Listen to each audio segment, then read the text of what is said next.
Welcome to signature studios Indians largest digital media. ఇక దేశంలో ప్రస్తుతం బియ్యం రేట్లకు రెక్కలు రావడంతో కోట్లాది మంది ఇబ్బందులు ఎదుర్కొంటున్నారు. ప్రస్తుతం కేజీ రేటు దాదాపు 70 నుంచి 80 మధ్య చాలా చోట్ల విక్రయించబడుతుంది.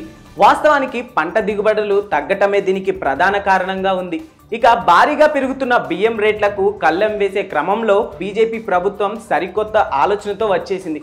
భారత్ రైస్ పేరుతో సామాన్యులకు సబ్సిడీ ధరకు బియ్యాన్ని రీటైల్ అవుట్లెట్ల ద్వారా విక్రయించాలని ప్రభుత్వం నిర్ణయించింది. ఇక రీటైల్ అవుట్లెట్ల ద్వారా కిలో బియ్యాన్ని కేవలం కేజీ 29 అందుబాటులో ఉంచనున్నారు. ఇక దేశవ్యాప్తంగా ప్రజల నుంచి నిరంతరం పెరుగుతున్న డిమాండ్ కంటే తక్కువగా ఉన్న ఉత్పత్తి కారణంగా అధిక బియ్యం ధరల సమస్య ఆందోళనగానే ఉందని ఫుడ్ కార్పొరేషన్ ఆఫ్ ఇండియా అధికారులు చెబుతున్నారు.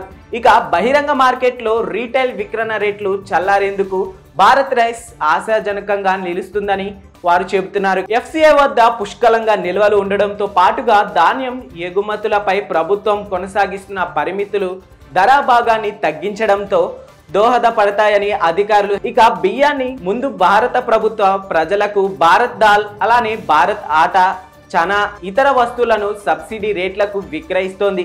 ఇక మోదీ సర్కార్ చర్యలను పరిశీలిస్తే గత ఏడాది బియ్యం రేట్లు పెరుగుదలను విజయవంతంగా అడ్డుకునేందుకు తెల్ల బియ్యం ఎగుమతులను నిషేధించడంతో పాటు దేశీయ సరఫరాను మెరుగుపరచడానికి పార్బాయిల్డ్ రైస్ 20% ఎగుమతిని సుంకాలను విధించింది. అలాగే గోధుమ వంటి నిత్యావసర వస్తువులు ధరలను నియంత్రించడంతో ఎఫ్సిఐ బహిరంగ మార్కెట్ విక్రయ పథకం ప్రభావవంతమైన సాధనంగా నిరూపించబడిందని ఇటీవల ఆహార మంత్రి పీయూష్ గోయల్ పేర్కొన్నారు. సో ఈ వార్తపై చాలా మంది సామాన్యుని వ్యక్తులు సంతోషం వ్యక్తం చేస్తున్నారు.